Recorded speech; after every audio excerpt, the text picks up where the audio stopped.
Thank you. The opinions expressed on this radio station, its programs, and its website by the hosts, guests, and call-in listeners or chatters are solely the opinions of the original source who expressed them. They do not necessarily represent the opinions of Revolution Radio and freedomslips.com, its staff, or affiliates. You're listening to Revolution Radio, freedomslips.com, 100% listener-supported radio, and now we return you to your host.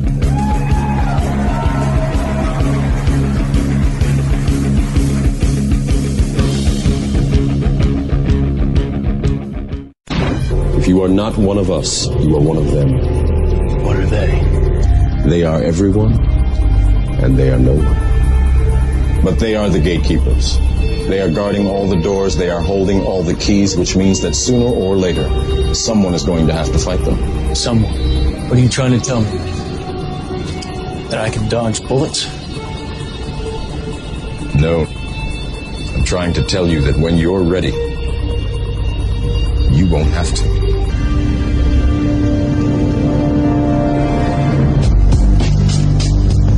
The Matrix is a system, Neo. That system is our enemy. But when you're inside, you look around, what do you see? Businessmen, teachers, lawyers, carpenters, the very minds of the people we are trying to save.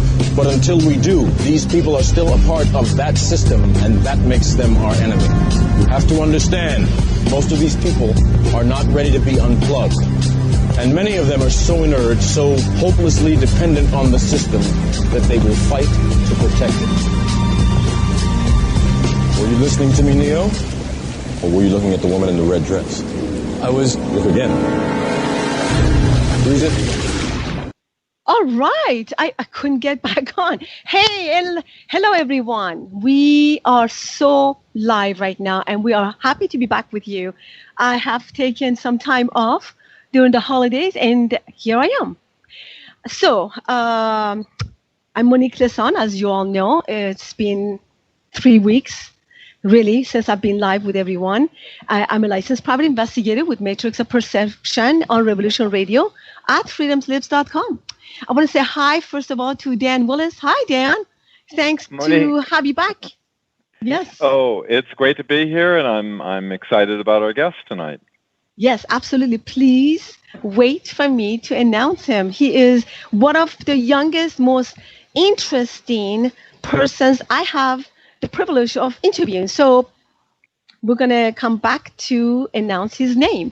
Revolution Radio is the only 100% listener-supported radio. So please go to our website, www.revolution.radio, also goes as freedomslips.com. And please go to our donate page and click. We always appreciate your donations. My own website is iinvestigate.com. That's EYE investigate.com. And of course, our dedicated dial to listen numbers is available 24/7 for Studio A is 605-313-0025. Okay. If you want to join the conversation tonight, you may call us if you don't have any problems tonight. 347-688-2902. You may call my producer, Richard Kane, at 206-855-3056, or you may simply Skype us at Freedom Screen.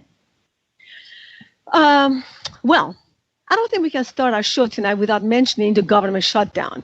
It has taken a lot of my attention, and I definitely want to donate the entire 2 hours in probably next week. But for now, just a little bit of announcement and updates of what's going on.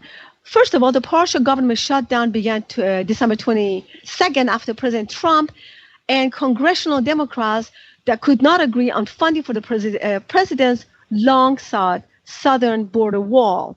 While Mr. Trump and congressional leaders have met periodically to try to resolve this impasse, twice in the first week of January, they have made no progress, or maybe they have. We'll talk to our speaker tonight about this. Trump told Democratic leaders he was willing to have the government shut down for years over border wall funding. I wonder what's really going on behind the scene. 9 out of 15 federal departments are closed, as well as dozens of agencies. However, several funding bills were passed and signed.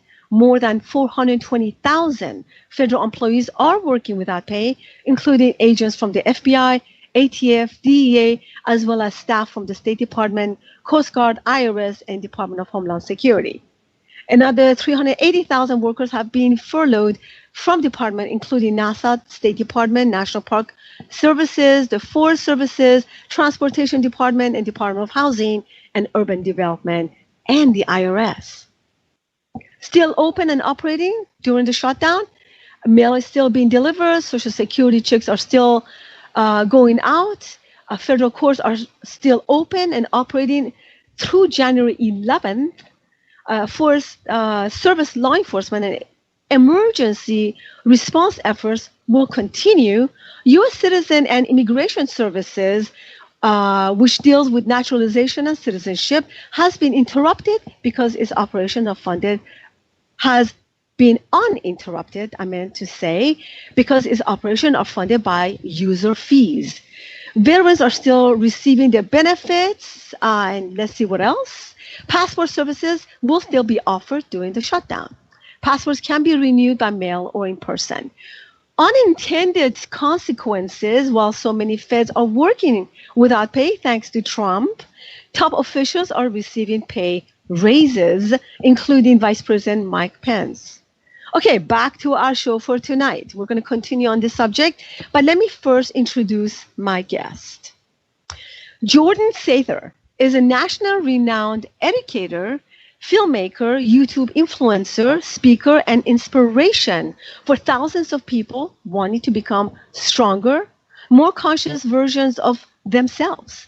In doing his part to assist in the great awakening of humanity, he's amassed hundreds of thousands of subscribers and millions of content views on the internet through his Destroying the Illusion brand, sharing his vision of raising self-acknowledge and empowerment, mental and physical strength, and higher consciousness in society.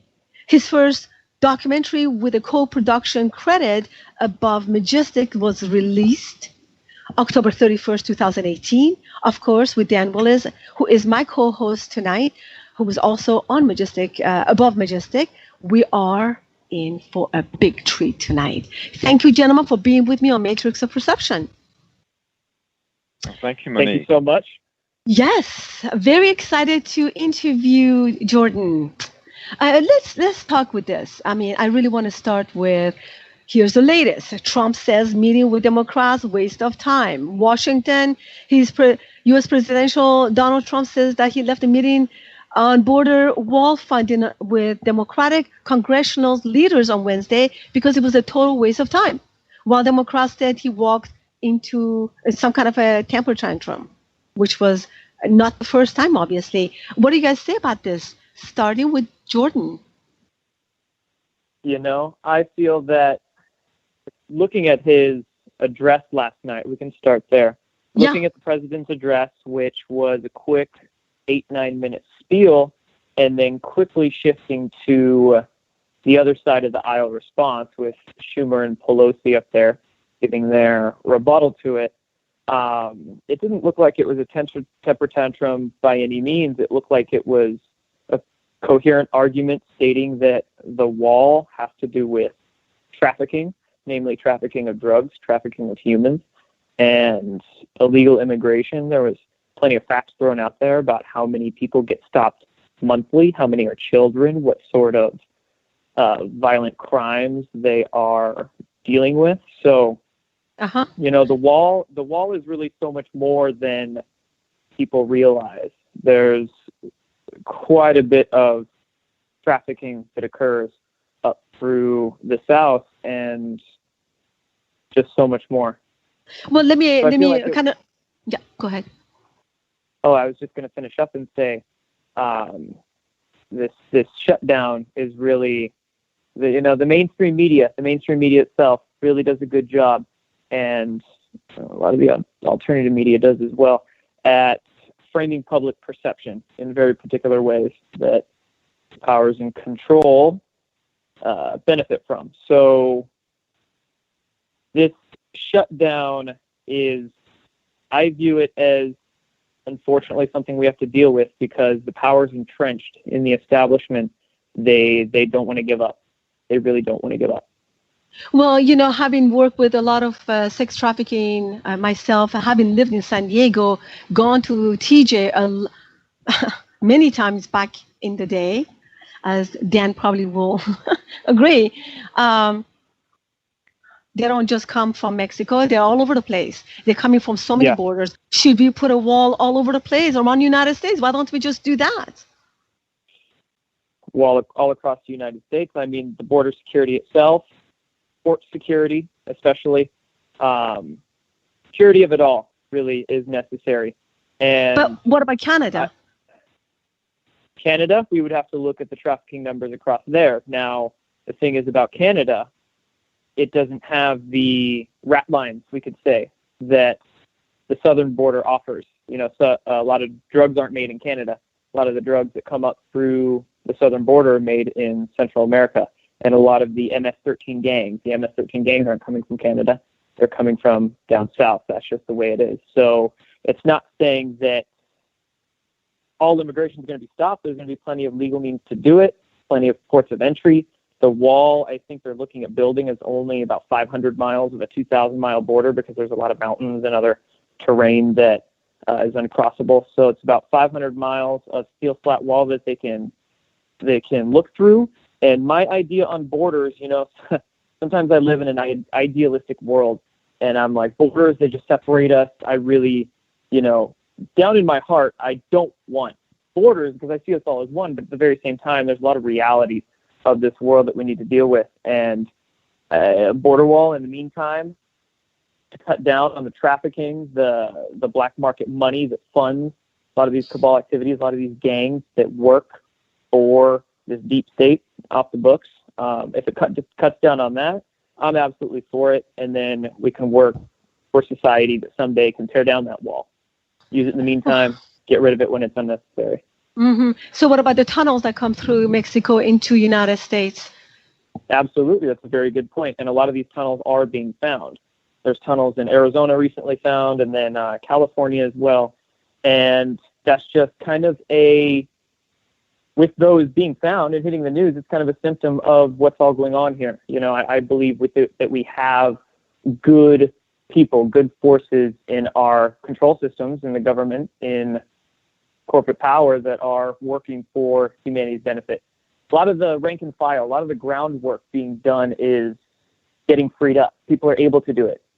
Investigations within the FBI and Department of Homeland Security and what's going on at our border, these things are being freed up, able to happen because a lot of those corrupt actors that were always at the top of the CIA, top of the FBI, top of the White House even. Exactly. They were blackmailed or controlled or compromised in some way, or part of the club. So since a lot of this swamp is getting drained figuratively, it's allowing a lot of these things to come to light. A lot of these tunnels, a lot of these rat lines, a lot of this trafficking, a lot of the corruption within pretty much all the three-letter agencies, really. Okay. Just one more thing. Drugs is allowed to come to the United States and disseminated among people. So, in fact, as you all probably know about, the cadavers were coming with drugs inside the cadaver into the United States. But it was just allowed. So you think that the wall is going to actually stop the drug trafficking and the human trafficking? Human trafficking, as you probably know, it's so big. It goes beyond the wall. No, it's going to go far beyond the wall. The wall is a big part of it, but it also, when you look at the global drug trade, of course, we're talking global here, a lot of there's drugs that come from South America, sure, but there's a lot of fentanyl that comes from China. And this is why port security is going to be crucial. Port security is easier than, of course, a border. But a lot of the fentanyl, you did mention the northern border earlier, and I would believe that some of the fentanyl is coming from the northern border as well. Because Jordan China, wants or I was just going to say China is getting quite the influence in the West Coast, especially the Northwest and Vancouver, Canada area. So I wouldn't doubt if quite a bit of fentanyl comes through there. But the global crackdown on fentanyl is occurring with these trade talks that have happened with the Trump administration in China. China agreed to illegalize, I don't know why it wasn't illegal before, but to make fentanyl illegal. So that is more positive things that are coming. There's a lot of different areas to attack, you could say. Dan, your opinion on this? Well, like the president said, there's like $500 billion of drugs coming off, across the border. And it's like, we're only talking about $5 billion to put up a wall that, this is what the border agents are recommending. This is what the security people, this is not what Trump wants. This is what the people who actually guard the borders and have to deal with, when you think about the hordes that are coming up, what are you going to do? You can't, some type of laser sensors or something like that. You need a physical wall. They're saying, well, it's like a 4th century solution, but like he said in the address, people don't put walls up because they hate people outside the wall, because they love the people inside to keep them, keep people safe. But at the same time, you don't think that the drugs and human trafficking will find its way back some other way into this country? Just like if you can come from the south, people will find a way to get back into the country from the north. But, I don't know. I'm against the wall, personally. But Oh my God, they make submarines and everything, yes. They're any way they can. Yeah, that's a good point to discuss as well. You're saying if we have a wall there, it's just going to pour into this country otherwise. And there is a lot going on aside from the wall that is cleaning up a lot of this trafficking. We just mentioned drug trafficking with China, but then human trafficking as well. There are investigations going on right now into the Clinton Foundation and other large political systems that have to do with human trafficking. And a lot of that comes from islands, especially islands in Haiti, islands in the Bahamas, also islands in the Pacific as well. And that is getting cleaned up. We have more human trafficking arrests happening than ever in this country. And the Inspector General's report that came out in June of last year also detailed on page 294 a little line written in there that said Clinton Foundation, crime against children. So this sort of trafficking is getting swept up. It's getting swept up. So there's a lot going on, and I think the border wall it's something that will help greatly, not just the trafficking, but MS-13 gang are a huge one. They do a lot of the groundwork. Well, human trafficking, sex trafficking is, United States is a source country and also a country that sends kids out. It's not like by having a wall, we're going to stop trafficking, because this is a source country. We can actually develop and cultivate trafficking right here with our kids over the internet. And and groom them and take them out of here. So, I just feel like the whole trafficking is a good thing to say in order to make the wall. But honestly, people come into this country and go out of this country because this is where it's cultivated. It's one of the biggest in the world.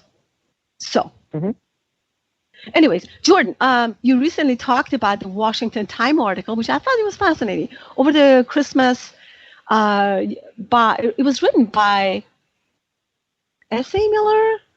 I think that it was. You tweeted something, and you got something back about Michael Salla and all of that. That was fascinating. Do you want to kind of talk about that? Yeah. This was kind of a neat Christmas present that I got on Christmas Eve. The article came out on Christmas Eve, and it was by the Washington Times, which is different from the Washington Post, the Washington Compost. CIA outfit there, but this is the Washington Times. They're a pretty large DC newspaper, and you're right, it was written by a man named S.A. Miller, who's their White House reporter, actually, for the Washington Times, interestingly enough. Mm-hmm. But it was discussing how, and it was a conspiratorial article, it was talking about conspiracy theories, but I believe the headline of it stated, "Conspiracy theorists see Trump's Space Force as leading towards UFO disclosure," or something to that effect. And this article went on to essentially feature a couple tweets of mine and then feature some of Michael Sala's work before talking about a few other things. And it was discussing how we were saying that the Space Force is going to be essentially the Alliance's way of thinking about it, the Alliance's way of disclosing what's going on with the secret space programs, the space programs outside of public domain, the money associated with it, the technologies associated with it, what's already been built out, and all of that. So this was big. I mean, and the cool thing about this article, the thing I noticed, is that it didn't take quite the discrediting narrative as you often see conspiratorial articles take in the mainstream. You know, they use their mainstream propaganda outlets to throw as much shade on the truth as they can, to sway public perception. But this one, it walked a fine line between overly discrediting, but also just showing information for the mainstream audience to digest.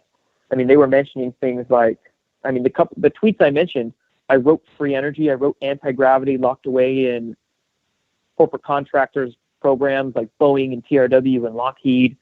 And Michael Sala mentioned how he talks about a secret Navy space program and secret space programs run by the Air Force and the National Reconnaissance Office. So there was a lot of factual detail in this article. I feel like it was more of an educational piece than yeah, they were paying attention to what you were saying.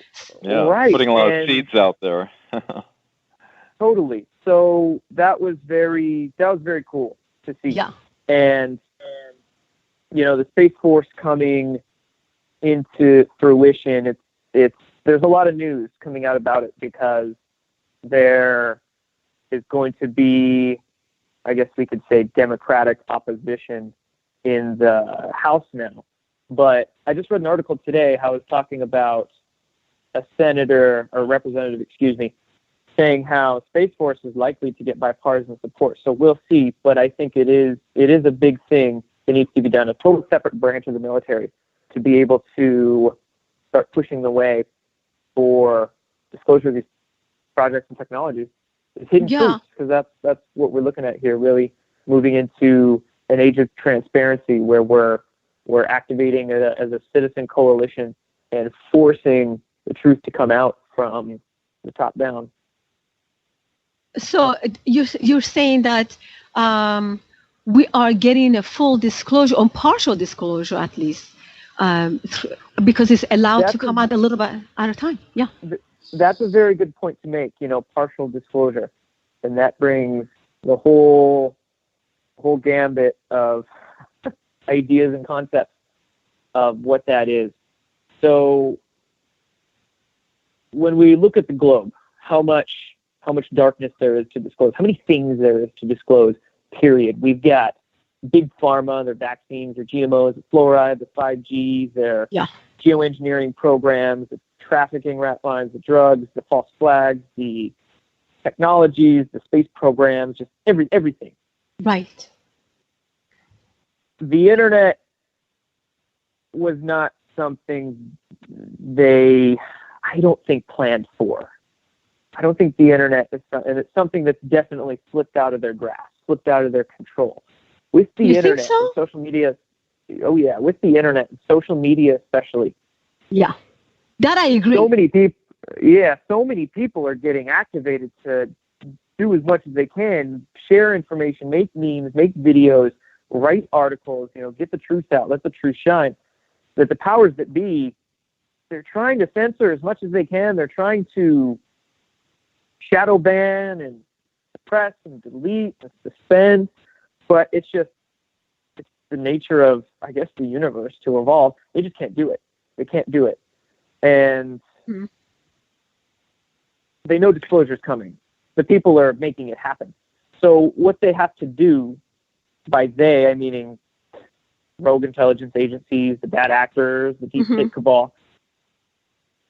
What they want to do is something called a limited hangout. That is going to be what they are planning for us. And the definition of a limited hangout, it's spy jargon that is kind of what you said, a partial disclosure. It's where they offer a little slice of truth, a tiny little bit of what's been going on behind the scenes that the mass public doesn't know.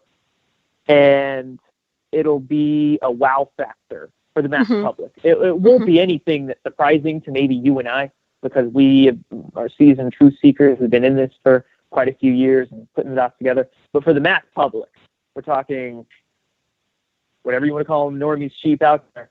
I don't like to label people who just don't get it, the ignorant public. Yeah. It's going to be a wow Jordan, factor. It's going to be a big... Sorry, what's that? Oh, I was just going to say, I can give a real good definition of a limited hangout since I experienced it firsthand a number of times. Do it. Let's just imagine, in 1955, we lost control of our government by an infiltrated element that has denied presidents, CIA directors, heads of intelligence, all the way up until finally we were able to get hundreds of military intelligence witnesses, and we got green-lighted by the head of intelligence of the Joint Chiefs of Staff, Admiral Tom Wilson, to go before the media because this group is illegal, he said. And so, May 9th, 2001, I was one of the top secret witnesses that testified back then. What happened was 22 cameras in the back row. People were talking about bases on the other side of the moon, that we had alien reproduction vehicles in the 50s that can go faster than the speed of light. The astronauts are told to keep quiet what happened actually when they went to the moon, and that they airbrush UFOs out of the photos, that nukes are being shut down, and that we had the technology to get off of nuclear oil and coal for like 70 years. All of this was disclosed to the 22 cameras in the back row, but CNN, which is kind of the flagship of the Matrix of Perception, the name of our show, Right. they basically said, oh, is there life on other planets? Some people say they have proof there is. They want to have a congressional hearing on the reality of UFOs. But no congressional hearings are planned right now, which is, of course, the Bush administration is never going to have a hearing. So that's one good example of a limited hangout where explosive information was revealed, attempted to be revealed to the public, but a story that was true. We were going to talk about that there's a extraterrestrial reality, but of course, when you do it that way, you're only hanging out a limited amount of information so as not to look at the critical, explosive information that would alert everybody. And you can brush the more damaging facts under the rug. And that's exactly what they're trying to do, is brush the rest under the rug, the stuff that implicates them in crimes against humanity, so then the mass public will be wowed by, okay, maybe we found fusion technology that can give us clean, unlimited energy, or maybe we found discs that can fly, this new ion propulsion technology they just tested a few weeks ago. Or here's a good one, geoengineering. Right. Harvard. Just last month, they said, oh, yeah, we might need these solar radiation management programs to combat climate change. The IPCC recommended that. So we here at Harvard are doing that too. But we very well know, just look up in the sky. These geoengineering programs have been going on for decades and decades. Right over Absolutely, yeah. So that's the limited hangout. They're giving a little bit of truth to the public, of course, brushing the fact that they've been doing it for a long, long time and spraying toxic crap in it. Yeah. And then they're going to be introducing it slowly to the public to then normalize it. So they normalize these things so they can, oh, hey, we're not in jail for doing this for a long time. Now the public is accepting it for some grand reason. In regards to the... Go ahead. Yeah, and interestingly enough, I actually, sometimes in movies, like even old movies, you see this chemtrails in the pictures. Sometimes they have them like accidentally. They're showing this movie. I mean, pictures, and I'm like, wait a minute. I see chemtrails even in this picture, and this is like 30 years ago. Some old movie I'm watching. And then you watch those like Disney movies these days, the animated ones. And in these, they animate freaking chemtrails into the sky. It gets deep. Man, it's kind of nasty. It's funny. And one last limited hangout that's crucial to discuss here, since we've been talking about space, Fusion plant. So if you go deep into the secret space program research and connect some dots across the board with it, we'll connect a few dots here. One of them is missing money. How much money has been swiped away from public budgets into private budgets? We're talking tens, hundreds of billions, even trillions of dollars. The Pentagon, before 2018, has never, ever, ever been audited, and it's very well known as having many gaps in their budgets. We had Donald Rumsfeld the day before 9/11 admitting to $2.3 trillion. Yeah. Next day, of course, three towers fell because of 2 planes, and everybody forgot about that. And then we have in 2016 a DOD Inspector General report come out that stated there's $6.5 trillion in misadjustments, whatever they quoted it as being. And there's other numbers floated out around there, 10 trillion. Some people go as high as 20, 21 trillion. But nevertheless, we could say trillions, hundreds of billions, trillions of dollars. They both go in and out. That's a big thing with this Pentagon budget is it's like a slush fund. It's unaccounted for funds that are going in and out of it. And I think that's not just out, but in as well. I mean, that amount of money, you're going into defense contractor, big pharma, other sort of military contractor, secret programs, off the book stuff, deep underground military bases, and stuff that can go right over our heads. I often tell people, you want to know where the money goes? Way high up and way down below. That's pretty much it. That's very wherever true. You won't be able to see it. Yeah, and so there's a dot next. We have missing money. Then we have, okay, well, they're not just going to sit on this amount of money. They're going to be able to do something. They're going to do it. And so what are they capable of? What sorts of technologies and advancements can we point to on public record or in testimony to get an idea of that? And we can go all the way back to the 40s and 50s. We had T. Townsend Brown making metal discs levitate with static electricity. Pretty big discs, like 6-foot discs flying a couple hundred miles an hour. That was in the 1940s. I believe it was the Navy that, whether he agreed to it or they suppressed him or bought him off in some way, they took his technology. They took his research. So we have Nikola Tesla with his zero-point ether energy, but also his dynamic theory of gravity that he was working on towards the end of his life. 2 things on Tesla, those papers end up. A lot of them ended up with the FBI. Who took them? Donald Trump's uncle, John G. Trump, his MIT-trained nuclear uncle. He was the one that raided Tesla's apartment in New York when he died. So that's interesting. And that is interesting. That Tesla passed along a lot of his ideas, a lot of his inspirations, his motivations, and his dynamic theory of gravity to a man named Otis Carr. And Otis Carr went on to develop out that Sather technology. He actually made all sorts of different models, and it was very funny. He tried to patent it, right? And he had a friend that knew patent law and didn't want him to fail. And he said, they're not going to accept it if you patent a flying saucer with that sort of technology. So in the patent, they called it an amusement park ride, and they etched in a little rod that went into the ground, and they called it an amusement park ride. That's how they patented their flying saucer. But anyway, Otis Carr basically used counter-rotating electromagnetic fields and a giant capacitor to make a up to 40-foot metal disc, I believe, travel, levitate, and go. And so this sort of technology. It's been even on the public record, and you can imagine what's been built out in the Black Project since the 1950s and 60s. Right. And then we can go a step beyond that and say, wow, what did all the Nazis bring into America in the 1950s under Operation Paperclip? And, what did they find there? So, what they and then couple that, the technology available, with how much money has been built out, and then where the deep underground military bases are, there's, some testimony states that up to maybe a couple hundred of them just in America, both just in America. That's right. All over the world.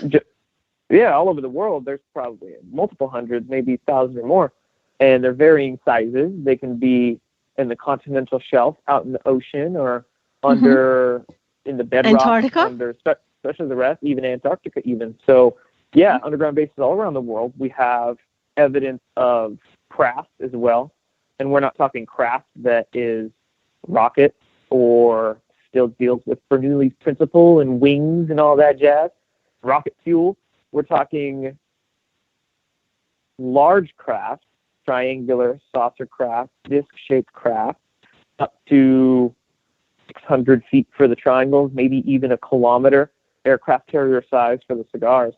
Right. But these are working off electrogravitic technologies that can, for lack of a better term, dematerialize, rematerialize the craft, make it travel through both space and time, the dimensions of which is a conversation in and of itself, because they're dealing with physics principles that are far, I don't want to say beyond, because many of these physics principles you can find in books 50, 100 years old, but it's just another set. It's esoteric, it's hidden, it's occulted. It's this physics that we're just not taught in the major universities. So, yeah, what is beyond our grasp, what is out there is massive in scope. And there's so much to disclose that there's a fight for it. There's a fight with good guys that want to disclose it in the government and bad guys that want to keep it hidden, or pull their limited hangout disclosure, pull their tiny little bit of truth they want to reveal to the public and distract everybody from the grandness that I've been ranting on for like 15 minutes here. So no. I mean, one of them, no, that's great. I mean, one of them that you were talking about is to develop the fusion plants. Scientists discover a process that stabilize fusion plasmas. Next best thing. So about underground and underwater bases, it's interesting. Soviet intelligence says more than half of the UFOs or ETVs, whatever you want to call them, going in and out from our planet are coming out from the oceans, and that was my testimony when I went to Washington, was about, secret classified reports of Navy ships reporting extraterrestrial, or, at the time, in 1969, I couldn't imagine, anything other than extraterrestrial, but, going to classified official reports, going to Chief of Naval Operations, and, so there's a lot of stuff going out deep in our oceans. Yeah, couple thoughts on that, and then I want to talk about the limited hangout stuff. So we got USOs, UFOs, and ULOs. Underground, what's ULOs? Unidentified submerged objects, unidentified plant objects, and unidentified lunar objects. Ooh, and then I've never heard that before. You could make whatever U consonant O you want, I guess, if it's just something out there you don't know. But unidentified submerged objects. So these technologies, these electrogravitic technologies, what they do with the craft is they essentially, there's a couple of ways they do. The metal on the craft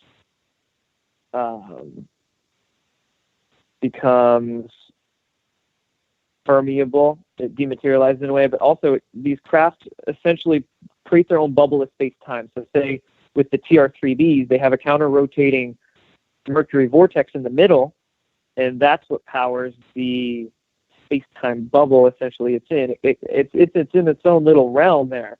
So when it's going through the water, it doesn't create that same wake that, say, a submarine would. When they power up this craft, it skirts right through the bottom of the ocean even, and it leaves a tiny little trail. It might not even leave any sort of wake through the water.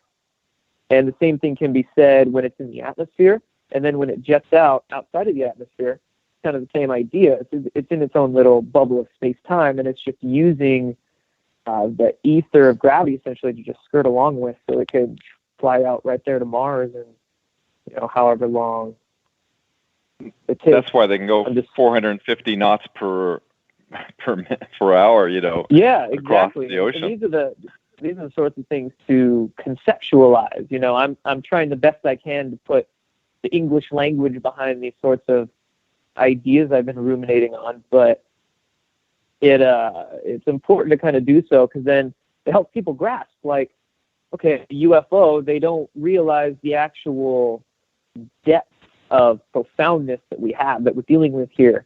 And if you can conceptualize this technology, like why certain things happen, they can realize, wow, the transportation, the energy, the what we learn about ourselves, the consciousness component of it too. Fascinating. But anyway, let's talk limited hangouts, if you don't mind. I want to please touch do on that a little more. Absolutely. So yeah, we're on the Matrix of Perception show. It's perfect bring topic. it on. Let's do it. So we're talking space, UFOs, technologies. When I look at limited hangouts in general, they can really pull so many different cards at any particular point. And this is why citizen journalism is so important, because we're the ones combating their psyops. Mm-hmm. But a limited hangout can take the form of so many different things. One of them I'm seeing a lot lately is the technological limited hangout. You mentioned the fusion centers, and I've been seeing a lot of articles, a lot of thought. 0 point energy. Thought memes gently pushed out into the mainstream over the last year or so. It comes in waves, like once a month, once every couple months. They do a news wire, and a round of articles will go out a specific day. And it'll talk about fusion. It'll talk about, these scientists are researching breakthrough fusion technologies that could be here within like 2 to 3 years and give us clean, limitless electricity. And that sounds amazing. You're like, oh my God, free energy, limitless electricity. And to the mainstream public, it sounds great. Sounds like, the next big thing and our world's going to change.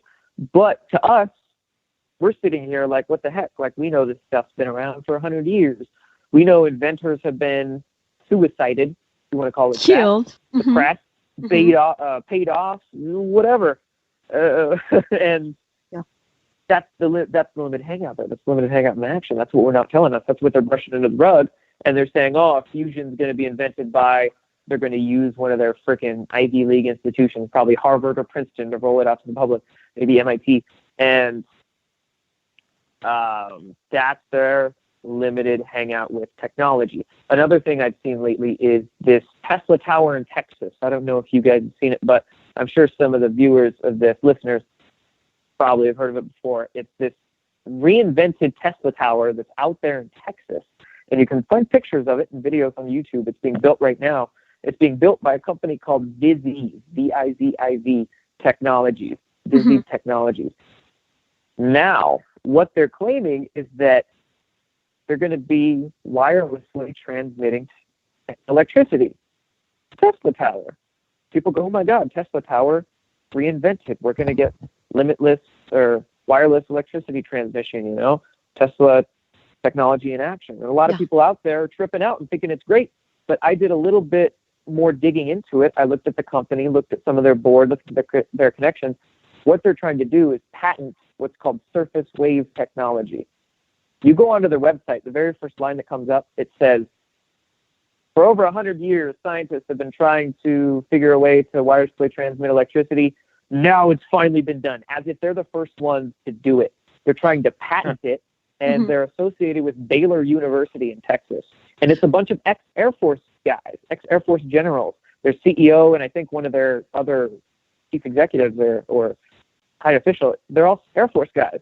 So talk about limited hangout, Air Force guys that I'm sure had an idea in a program somewhere. And like, maybe we can patent this. Maybe we can make a buck off it. Maybe we can, pull some sort of limited hangout. They're acting like they're the ones inventing it, but Lord knows it's been around for a long time. So, there's multiple limited hangouts they could go with technologically. There's a massive limited hangout we saw in the New York Times in December of 2017. And this made national news. It was the disclosure of the ATIP.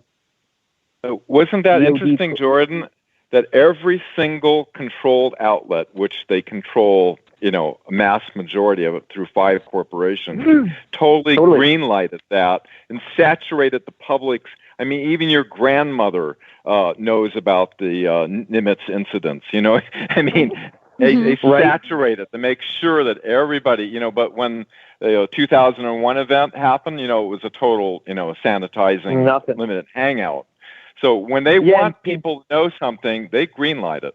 Mm-hmm. Exactly. In 2001, it was a lot easier. We didn't have the internet was in its infancy then, so they could easily whitewash it with television. Now it's a little different. We have social media. So that's why they're actually having to disclose a little bit. And what they did was they disclosed in the New York Times initially, and like you said, just everywhere. They get the Newswire, they get the CIA's, secure drop headlines at 4 a.m. every morning.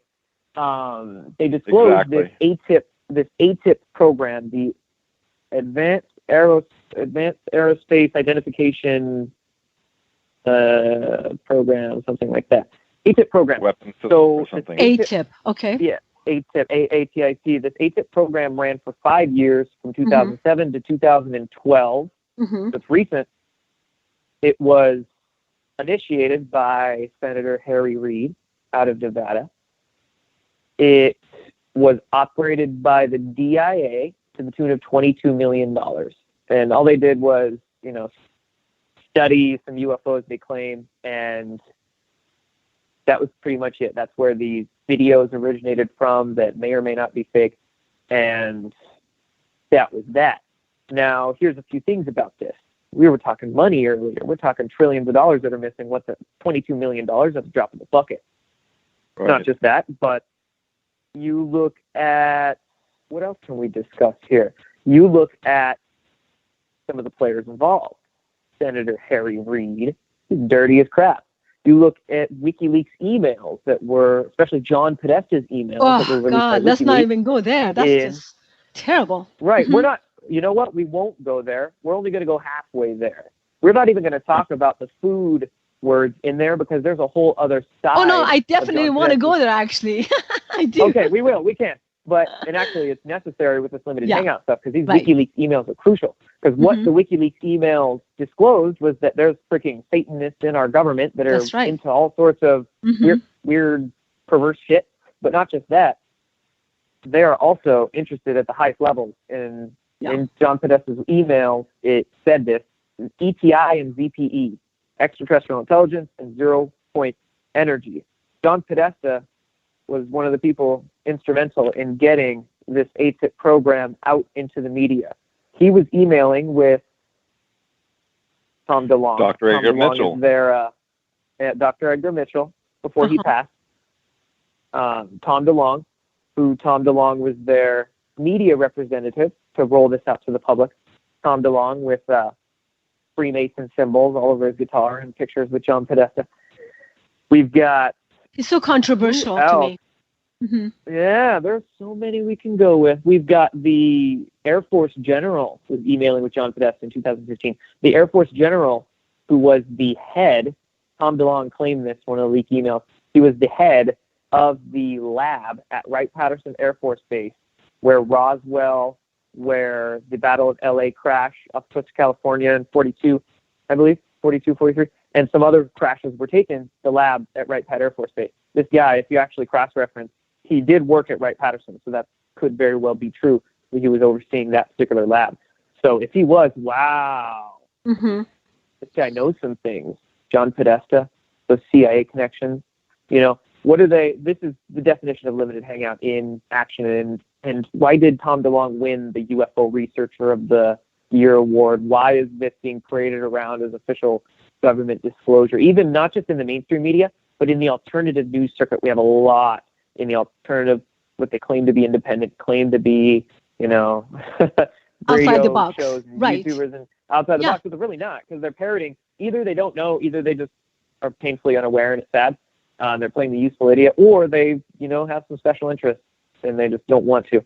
But the coverage of the Podesta emails was an excellent example of a limited hangout. How the mainstream media didn't touch any of the content, because you look at all the collusion. I mean, massive amount of collusion with the Clinton Foundation and all the different mainstream media outlets that they were, getting the pieces ready. Everything was geared toward getting that Bilderberg choice in there into the presidency. Absolutely. And it really just blew everybody away. Nobody was aware. I mean, the mainstream media normal people were shocked at this. Of course, I wasn't. I knew what the Clintons, how corrupted this whole thing was, but to actually say the whole Pizzagate and the whole, that just, it goes without saying. Using the children as, and we're going to talk about this on the second hour, because you did talk about it on Above Majestic. I definitely want to touch on that.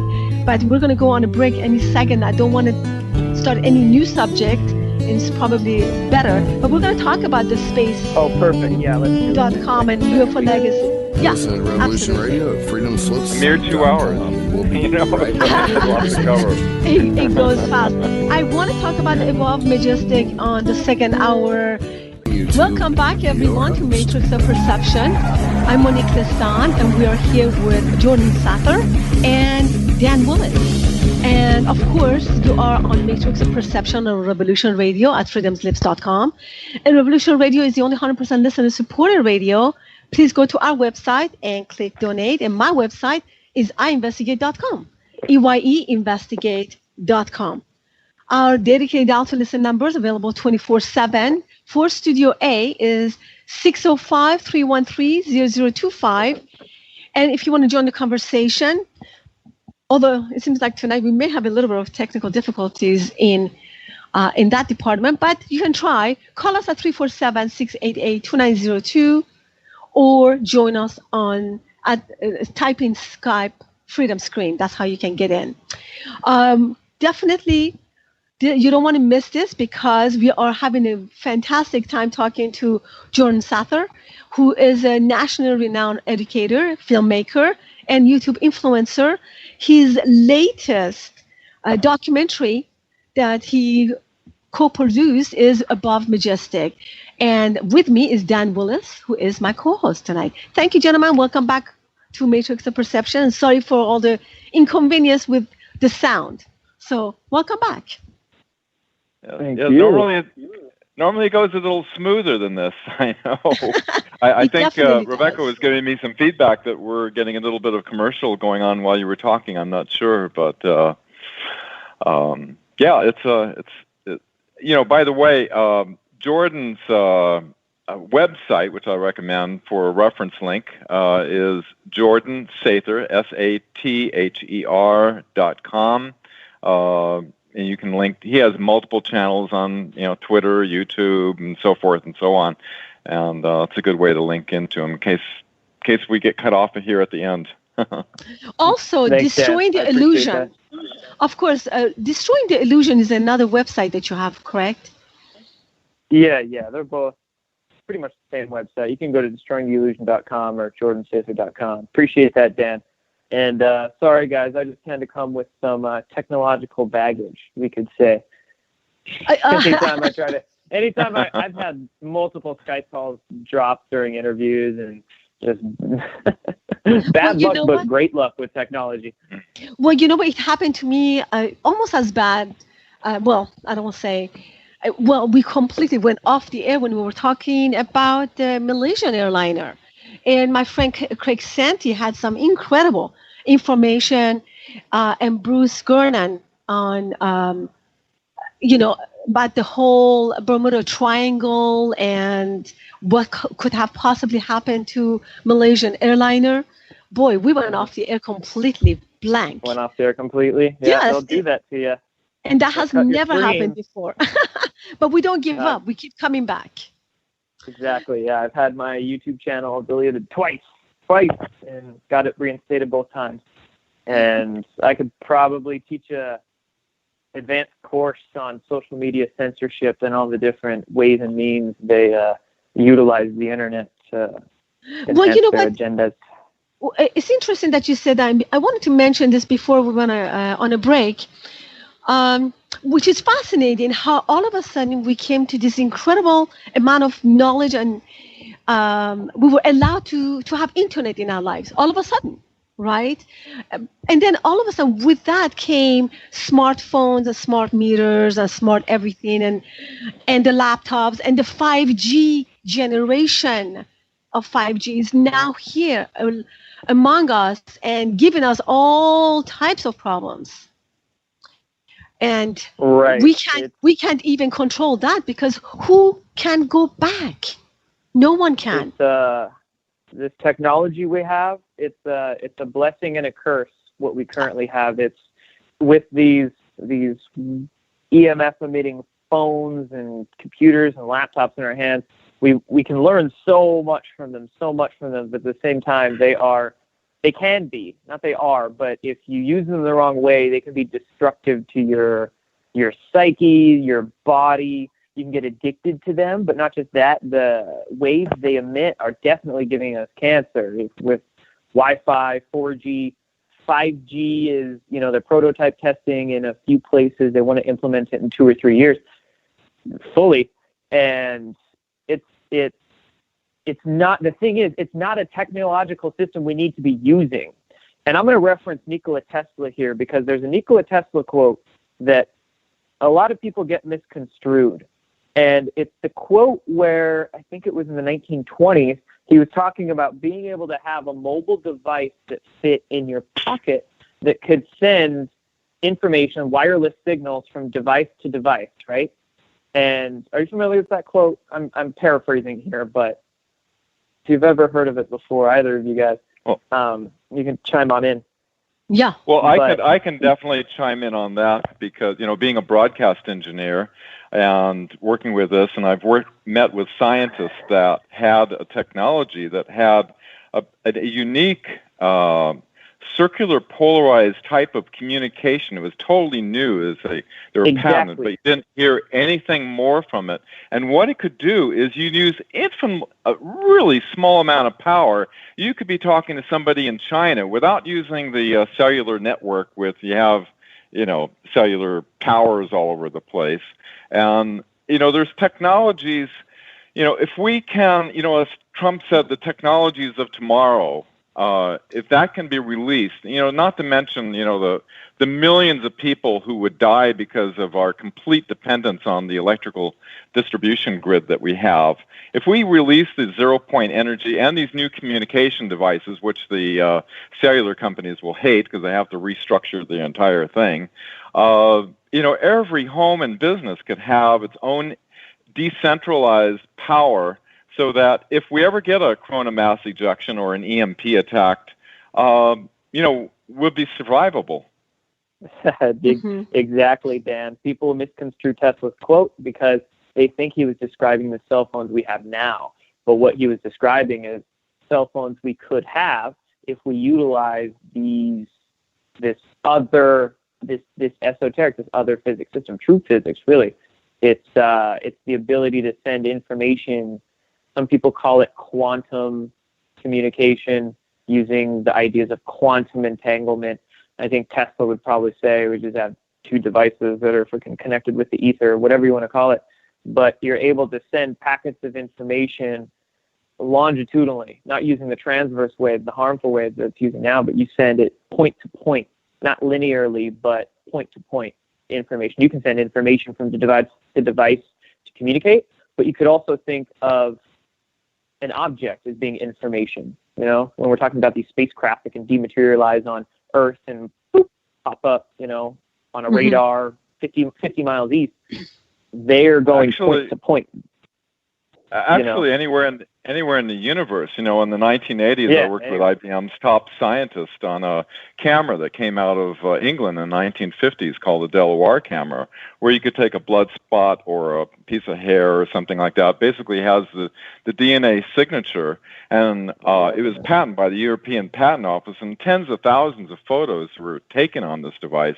And what you could do is have somebody on the other side of the planet, and you could take a photo of, say you want to tune into their liver or their heart or whatever, makes like these X-ray type photographs what this shows is that the fractal holographic nature of reality, if you can resonate, you can connect to any place in the time-space web that we exist in, and use that for communication. I'm sure there's much better than good old-fashioned electromagnetic oscillators that Tesla originally invented to be able to communicate.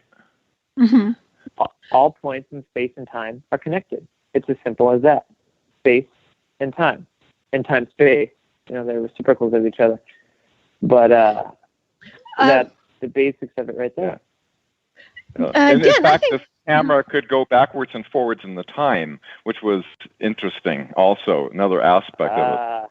Yeah, these are studies that I've been getting deep into lately is the theoretical physics of it all. Space-time, time-space, and how it all operates. Mm-hmm. Dan, I think that you sent me an article or a link today. I'm not quite sure if I ended up there, but anyways, Big Pharma just bought access to your DNA from genealogy company 23andMe. If you pay for an ancestry report from 23andMe.com, pharmaceutical giant GlaxoSmithKline now owns your genetic identity.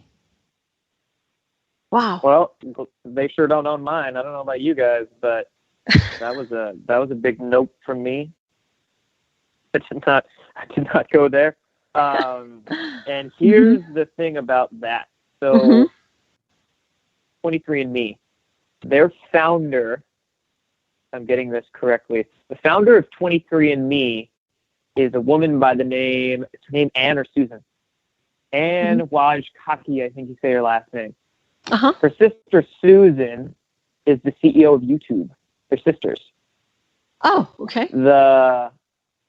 One of the sisters is married to the co-founder of Google.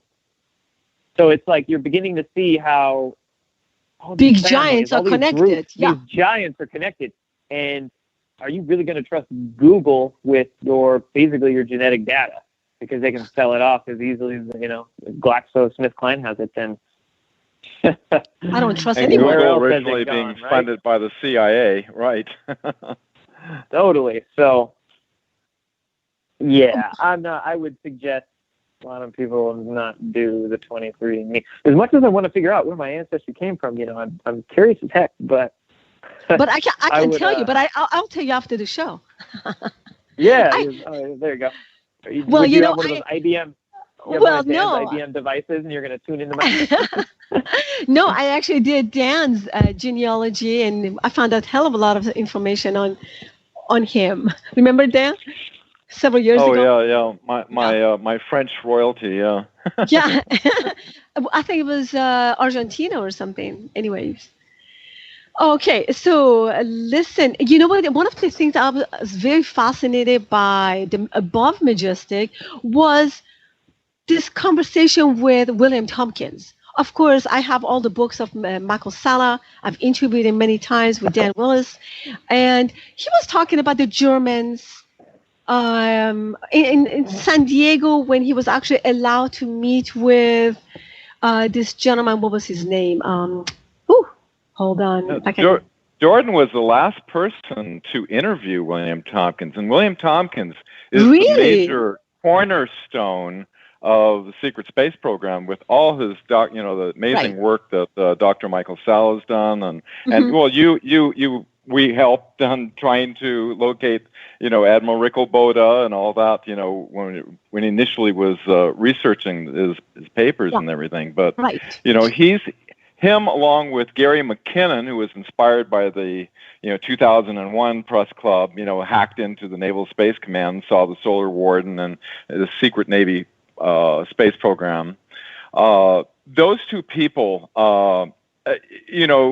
you can't really fake that in any way, or what some people call, live action role players or LARPs, and so there's a lot of controversy. We won't go into all that, with all the other witnesses, but Dr. Michael Salla has done some amazing research. I just want to make a comment also on John Trump, who his nephew got some information. He was Dr. Michael Salla of exopolitics.org did some research and found that MIT was the main one of the main scientific groups, in other words, that brought in after the Roswell incident, which no doubt with John Trump's background in electrostatic physics was brought in on the Roswell incident. So, it's a high probability that, he shared some of this with his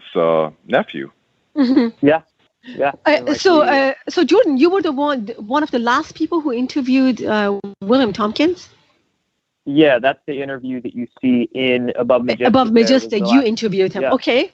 That's fascinating. In fact, when I was listening to it today for the third time, he was talking about Rick Cabana, who was the commander in the Navy, and the Germans got the manuals in ET languages, and they got these vehicles, half airplane, half spaceships.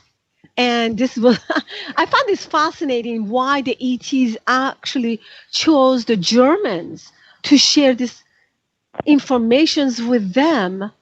Out of what's your thought about the whole Operation High Jump? And I think there were multiple groups that were intervening, have intervening, and are intervening now on this planet. And at least during World War II, in the Nazi side of things over there in Germany, we have the stories of Maria Orsic and the Borel Society, how she was channeling information for peaceful purposes to create spacecraft and whatnot. And the Borel Society, or the Nazis over there, they sort of controlled her. They subsumed her into their programs.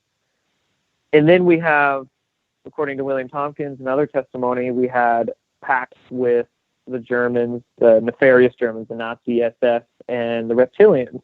So I think there's always been sort of this proxy war between different ET groups that are trying to help this planet evolve for peaceful purposes, and nefarious groups trying to control it. And you have to keep in mind the non-intervention policies that they all work with. So they have to, a lot of this that they have to do in very subtle ways or behind the scenes, or only nudge a few people here and there to make the biggest change that they can, and contact as few people as they can to make the biggest change they can. So, at least on the German side of things, I think there were good and bad non-terrestrial forces trying to intervene there. And in America here too, we have what one incident really stands out to me as just being so many things we could say about it. The Battle of LA, that event in Southern California in February of 1942. Two or three. Two. I would get it exactly mixed up there, but two. And big giant craft spotted late at night on radar way off the coast, sparks an alert, and then a couple hours later it comes right over Long Beach Harbor, and thousands of rounds of anti-aircraft ammunition fire at it, and pictures are taken of it. It's in the news. There were military reports done on it. Huge event. According to Tompkins, what happened, what he saw, because he was a eyewitness to down that event there. He's living in Long Beach. He said that this large craft parked itself about maybe 10,000 feet up, and a bunch of drones emanated from it and flew around. And he said that the anti-aircraft fire knocked down a couple of these craft that were flying around under this, I guess what you could call a mothership. And we actually have some military documentation to prove this. In Sala's book, he references this, and I believe one of these craft were taken to Wright-Patterson. There were two craft taken down. One the Army got, one the Navy got. The Army took theirs to Wright-Patterson, and I don't know where the Navy took theirs. Maybe China Lake. Navy took it to China Lake. Yeah. And there's some interesting... What's really interesting... Yeah, what's really interesting that we actually had because Tompkins passed away, a witness. I mean, when many people don't even know about battles of Los Angeles, they think it's just a movie. because the movie came out. Yeah, but right. this actually happened, and we have Tompkins to test it. Funny. Right? Funny you say that it's just a movie, because Hollywood did put out that Battle of Los Angeles movie in 2012. Right. But that's the reason they do that. They make these movies that sensationalize it. So when people go onto Google, they go onto these search engines and they search Battle of LA, the movie comes up. And none of the researchers, the way they kind of whitewash the internet with these big Hollywood productions of it all. But anyway, like the Prime Minister of Russia, when they interviewed him, he said you can get more information from the Russian documentary Men in Black, which on mainstream media on the U.S. side, of course, made fun of it. There was the comical, Will Smith movie, comedy. Right. When he was talking about, we have a special, package that we give to the president. It shows all the where the extraterrestrials are that we oversee in the area. He disclosed the whole thing. But they, of course, they spun it. So it didn't grab everybody. Yeah, I believe that was Medvedev about 6 years ago or something like that. That's correct. That's correct. Yeah, and fascinating. What I was going to say about the Battle of LA thing, it's as if the ETs brought in that mothership and let those drones get taken down, so the Americans could reverse engineer it. That sometimes that's my thought. I'm like, what if they purposely did that to try to advance us along a little bit, which is unfortunately at that time in the 40s, the cabal still had control over here in America, so a little bit. So they were able to keep it hush-hush. But I don't know, I have to say something about this. Yeah. Well, I have to say something about this, because what's really interesting that you actually said that, and you're the only other person who have said that. I believe to be true, and not because I know it, but because I interviewed Mary Barr, who's a hypnotherapist, who brought in this entity through two different people who didn't know each other. But this entity came through both of them during a hypnosis. And this entity actually said that even the Roswell crash was done on purpose, although this entity was not one of the Greys, but he knew about this event, and the crash had to happen so we humans can have the advantage to reverse engineer some of their technologies and so forth. They actually sacrificed themselves, but they didn't really have to sacrifice, because they were not real aliens. They didn't have any soul, so they were like this. I don't know. I think they call them EBEs, biological entities or something like that. Correct. Yeah, they could have been drones or these units created and just cloning. And that's what makes sense to me about the Battle of LA, especially if these drones were just taken down. Like, here, humans, have a little treat. I hope it works out, because, and I would imagine, with the negative ETs forming pacts with the Germans on the other side of the ocean, some race probably came down here and was like, man, we need to help the Americans out, because those bad ETs are getting in on the Axis power. So they gave us a little present. And so there is a battle. Getting in that same idea, ETs have been for however long trying to put crop circles around the world to give us messages, suddenly wake us up. Yeah, there's been so much intervention, so much. But there is a battle between different ET groups anyway, so the ones that give us the good messages. But you know what? Tompkins also mentioned something about the Germans wanting the Hitler to remove certain people, period, off the planet Earth, and some other ones to make them into slaves, to create these ships even in Antarctica. Oh, that's a big one. Yeah.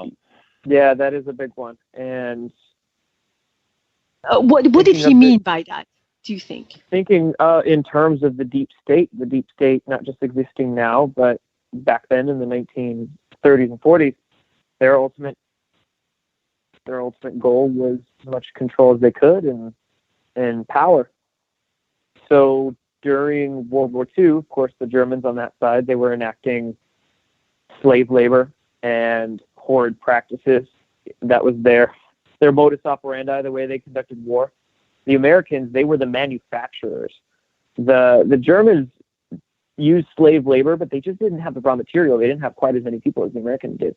So the Americans were able to build more tanks. They had more men. They had more guns in the ground and whatnot. On the German side, though, they were smart. They knew this. They knew that the Americans were going to win the war with more tanks, essentially. So what the Germans really became interested in is they became interested in this esoteric research, this hidden research, and that is the channelings of that Brill Society, Maria Orsic, and these scientific / philosophical / spiritual secrets that they thought and did help them win the war and get more control. They sent expeditions to Tibet in the late 1930s, and were looking for a lot of this hidden knowledge. And according to Tompkins, and this is watered down on the public record, but there were expeditions of the Germans to Antarctica as early as 1911, 1913, and lasting all the way up till the late 30s, early 40s. And they were looking for, a lot of this esoteric knowledge is pointing them towards Antarctica, because Antarctica used to be not under ice. It used to be a subtropical continent. Really? Last cycle. If you want to get into big picture talk science, but the cyclical nature of our sun and our Earth used to have a different axis it rotated on, both electromagnetically and physically, and Antarctica was subtropical. Admiral Byrd actually confirmed that, right? Yeah, Admiral Byrd was he had a couple tasks, I believe, and we'll get there though. We'll set up Operation High Jump here. But anyway, the Nazis figuring this out. They're figuring out Antarctica. There's a lot to it, so they were bringing down a lot of their research and development. They brought down some of their slave labor. They brought down their saucer craft, a lot of the parts for it as well, the mercury and the raw materials. Jordan, I was doing research on the U-boats that were sunk during World War II, and there was 2 U-boats I found. One was 67 tons, the other one was 33 tons of sealed glass containers of mercury. That's a lot of thermometers. Yes, Dan, I think you pulled that right out of my mind, Dan. You pulled that right out of my mind. I looked that up. I looked that up on the internet like a few days ago, because that has always interested me. It was in Norway. It was in Scandinavia. They downed a U-boat. It was the only U-boat that was ever sunk by 2 underwater submarines in warfare in the history of our planet. The 2 undersea submerged submarines, one Allied one, sunk an Axis one. And that Axis one, like you said, had tons and tons of mercury on it. Like, why would it have mercury? Yeah. Well, what do they use mercury for? The center of their flying saucers, to create that electrogravitic vortex. So, a lot of dots on the public that you can connect that helps all this make sense. But anyway, they built out Antarctica. They built the heck out of Antarctica, and I would imagine there's still research and development programs under the ice there. I would not be surprised if there was still deep state cabal hideouts there in Antarctica, and that's probably where the top of the planetary control may or may not be. The unnamed ones that are a level or 2 above the guys we see in the public surface, the names we know, who are not at the top of the totem pole, So, well, after Eisenhower got forced into that agreement back in 1955, 1956 is when we started Operation Deep Freeze, going down to Antarctica. The Nazis always had a qualitative rather than quantitative approach. That's why they thought out of the box, esoteric, occult information, like out of, the ancient Brahmanas of India and everything. So, but the thing is that the slave labor stuff is still going on, and it's probably going on in a lot of these deep underground military bases, and it's probably connected to a lot of the missing people. Yeah. So are you okay? So when you're talking about this deep underground military bases and the slave labor you're talking about, and also I've heard that the same thing is going on not just Earth, but on the moon and other places too. Is that true? Is that possible? That yeah. Is it true? Well, I think couldn't know that. That's something we hope to know in the future. Is it possible? Is it plausible? I would not put that outside of the realm of possibility, because again, when you're talking this amount of money missing from not just the Pentagon, but we have black market slush funds and global collateral accounts. We're talking trillions, and heck, if they own the printing press, they can just print as much as they want, change the digits in the computer. If you're talking about insurmountable amounts of money and the technology, then we're talking, well, breakaway civilization. And yes, what's slave labor. Yeah, it works great for the corporate bottom line, and you have to wonder about Obama's 2015 Space Act, which protects corporations. This is, we supposedly just went to the moon in 1969, and he made a law that protects the corporations from, corporate abuse of human labor and things on off-planet Incredible, mining. wasn't it? Incredible. Yeah. I haven't thought about that in quite a while. I'm glad you brought that up, because and that's when I was like beginning to track a lot of this disclosure stuff was, probably 2012-ish, but then really into 2015 and 16. And I remember that coming up, the idea that why is Obama like passing these why are they all doing this if there wasn't anything out there? It's like they're doing it on the public record with assuming, they're getting ready. When exactly getting ready, or there's already stuff going out there and they're trying to cover their butt behind the scenes. But exactly. And with these deep underground military bases, we've already established hundreds, if not thousands plus around the world. It's slave labor. It's going to make it easy. It's going to make it doable. What they do is there's mind swiping technologies available, drugs. One on the public record called scopolamine, otherwise known as devil's breath. That's often used in gang circuits and underground, nasty places. But they use that in the rogue intelligence agencies too. And what else do they have that we don't know about that can swipe somebody's mind? We were joking about Men in Black earlier. Do they have something like that?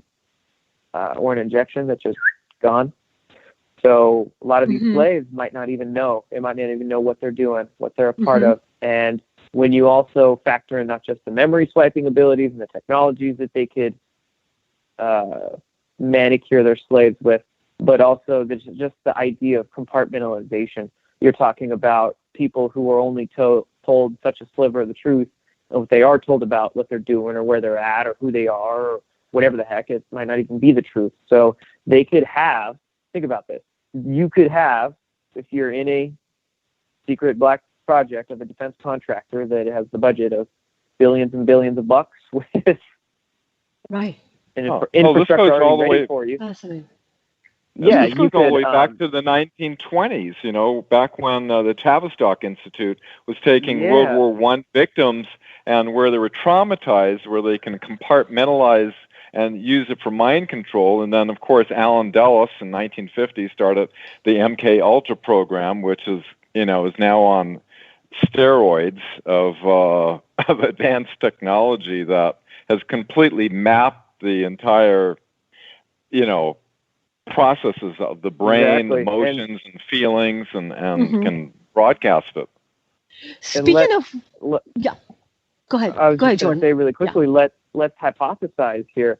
If we have these sorts of consciousness-assisted technologies, propulsion technologies, building material that's far beyond the steel and concrete we're still using, different things like this.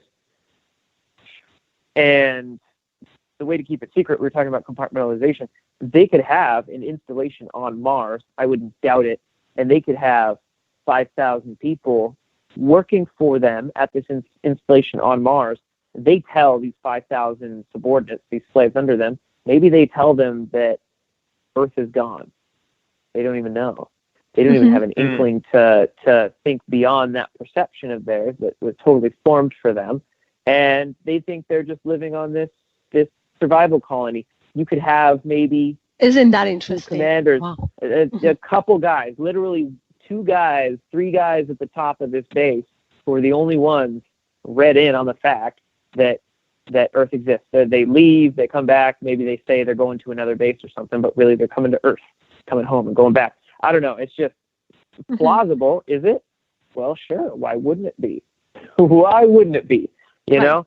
It's I almost want to touch on Corey Good, but I know that the whole Corey Good thing is going to like be a whole hour to talk about. So because we only have like maybe 20 minutes left, I don't want to miss this opportunity to talk about missing children. I'm huge on this subject. So Adrenochrome, which is the Illuminati.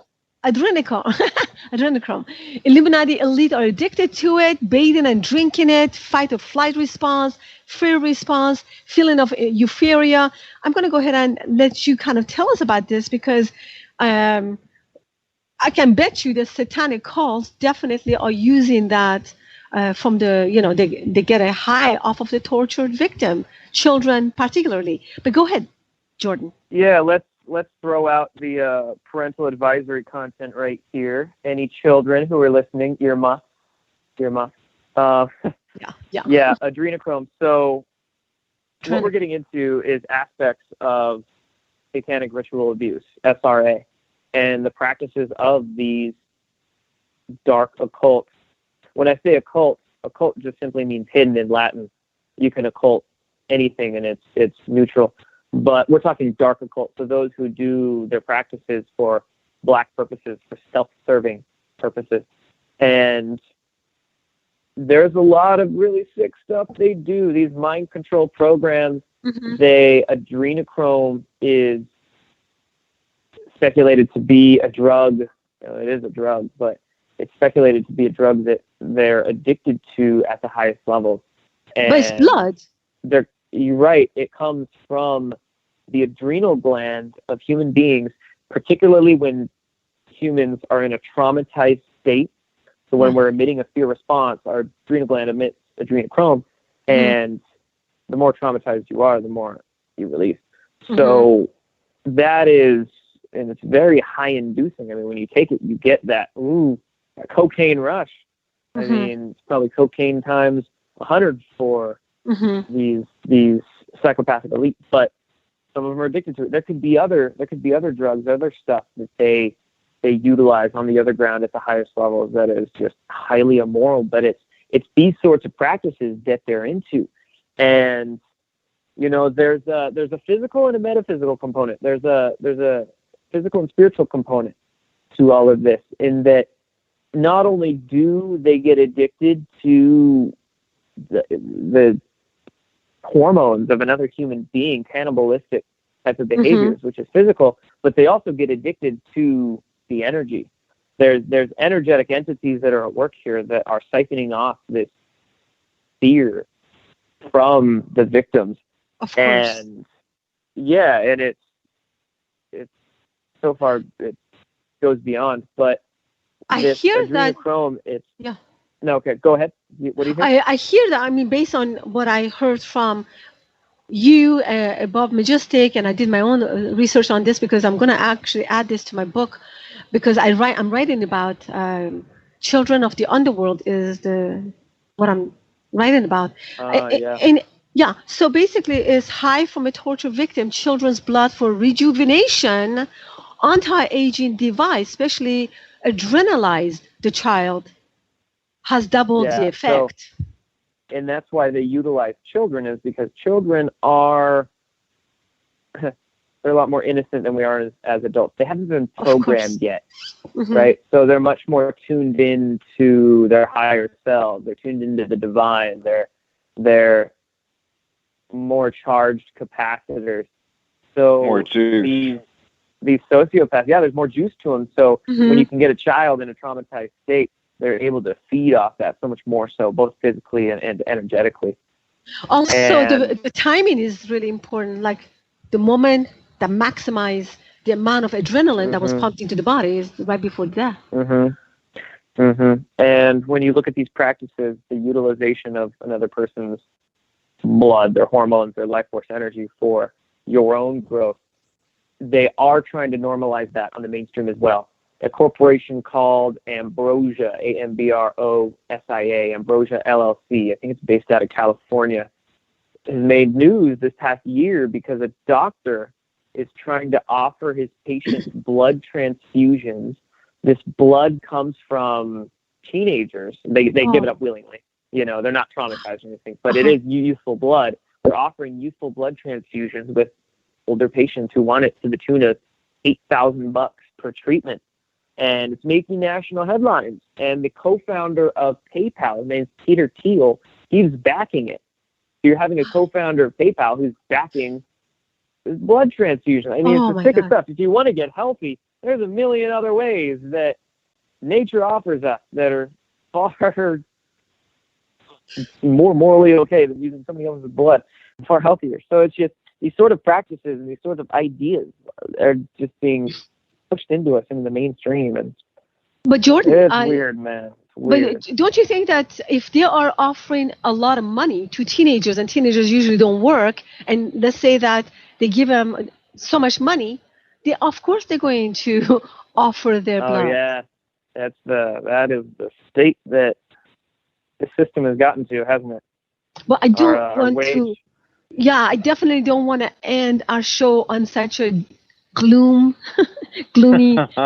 subject. No, let's take it right back around. So it's dark. Yeah. It really is. And a lot of people out there are scared to talk about it. I understand that they're scared to talk about it. It's scary to look at. So they tend to want to turn a blind eye or run away for whatever reason. But that's the problem. I like to think of it this way. I like to think of it this way. There is so much dark on this planet, but with that law of polarity, the more dark it is, the more light it's going to be. It has to be that way. And the only way we're going to get rid of this stuff is by looking at it. You're not going to scatter the cockroaches in the corner if you don't shine the light on them. So getting rid of the negativity on this planet, we have to face it. Once we do face it, we get a world literally beyond our wildest dreams. We've been talking about technology a lot on this show tonight. The same people who are involved with this satanic ritual abuse are the same people who are involved with hiding these black projects from us, hiding these truths about ourselves and our history and what science can do. We saw in the WikiLeaks emails, they were quoting both pizza and 0 point energy.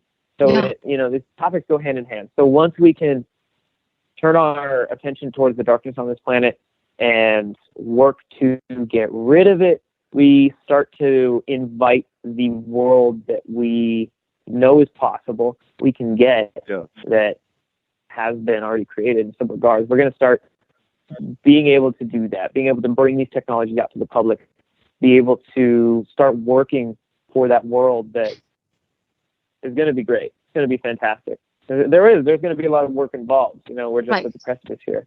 But once, speaking of transforming dark to light, this whole thing with Q, military intelligence, working with the commander. Did we not even mention Q? We talked for 2 hours and didn't even mention that. I know. Good.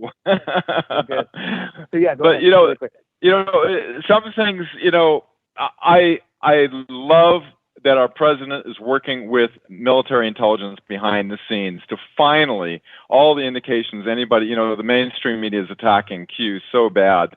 But, I'm just wondering, I see that, Trump assigned a head Monsanto executive and then he's approving oil and he's doing, this and that.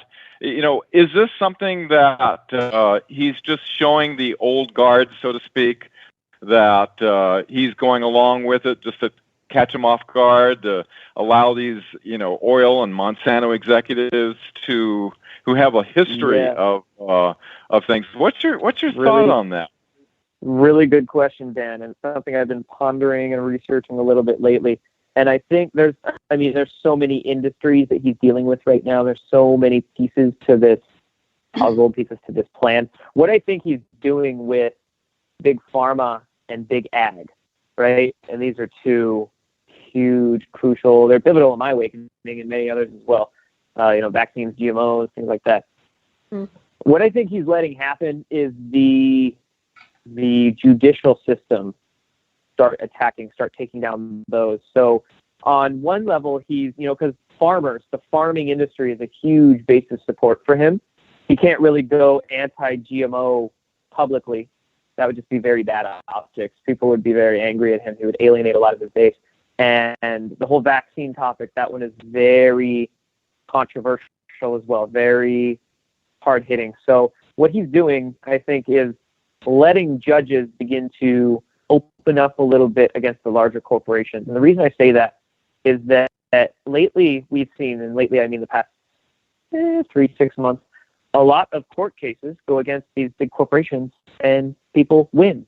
Back in October, a man won in court in California, of all places, a near $300 million lawsuit against Monsanto. He proved that Monsanto's glyphosate caused his lymphoma. Mm-hmm. He won. Bayer slash Monsanto. Bayer bought Monsanto now. They appealed. They lost the appeal. This guy won. Not only that, but I just read that 5 days ago, we had a lawsuit filed in New York, I believe, because this lawsuit was against Johns Hopkins University, Rockefeller Foundation, and one other institute, and it was for $1 billion. And it was having to do with vaccines. I can't remember the specifics, but I do remember that the judge actually agreed to hear the trial. He struck down this certain appeal that the defendants, the Rockefeller Foundation, tried to make to not hear it, but he's going to go ahead with it. So there's just a lot of stuff that's happening. Like we mentioned earlier, the rank and file of the court systems, of the FBI, of the DOJ, all these guys are beginning to get freed up to do their jobs, but they're also waking up too. I mean, what's hilarious is about a week ago, there was a judge in Montana that emailed a reporter from the Washington Post and chastised him because the Washington Post reporter was talking negatively about Q. And it was a local judge of peace. There was a district judge there in Helena, Montana. So we have judges, we have people in these three-letter agencies that they're waking up so along with anybody else, just like we all are. And they are getting freed up as well. The top of the DOJ and the FBI, they're getting removed. So these judges and these FBI investigators and all that, they're getting freed up to do their jobs. And they're going to be, in the months to come, I would say, arguing a lot more along the lines of truth against Monsanto and other corporations. So at least in a big picture, like Trump administration perspective, I think that's what he's letting happen against big pharma, big ag. He's taking on the Fed, he's taking on fake news himself, and then military intelligence looks like they're kind of taking on the CIA behind the scenes, and we're seeing just all of this play out in such a grand way. Well, we shall see, right? So what about the space.com that you were talking about on the UFO legacy? What impact will revelation of secret government program have? Space.com article. Oh, yeah. So that, I think that goes along the lines of the ATIP program that we were discussing earlier. Okay. Yeah. And that's the website for them, space.com. That's not the website for them, but space.com is a mainstream news outlet. So I think what we're seeing going into 2019 here, because we're about we're almost exactly a year and a month now after they first disclosed that program in the New York Times. So I think they're still just trying to beat that horse. I think in 2019 here, we're going to see a lot more of these limited hangout disclosures begin to take place. I'm sure they're prepping some more content to come through the Tom DeLonge to the Stars initiative that helped disclose this ATIP program. I wouldn't doubt if there's more videos, more photographs, maybe even they've been talking about physical material, like material from a crash craft that they've been claiming to bring out to the public. So, that probably came from Roswell's lab, because you have that Air Force general involved with John Podesta and Tom DeLonge. So you can already kind of see where it came from.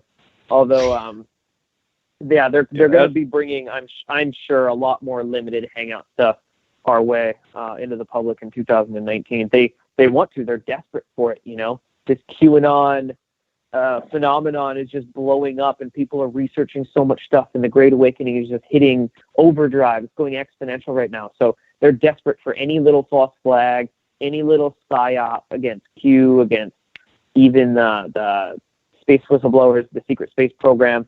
They're looking for any sort of infiltration they can do. They tried to infiltrate Q. They are trying to infiltrate the space media, secret space program media domain. There's just so much disclosure infiltration going on out there with, corporations like InfoWars and Gaia and whatever controlling interests are in these History Channel programs that are, why was John Cadet on Ancient Aliens?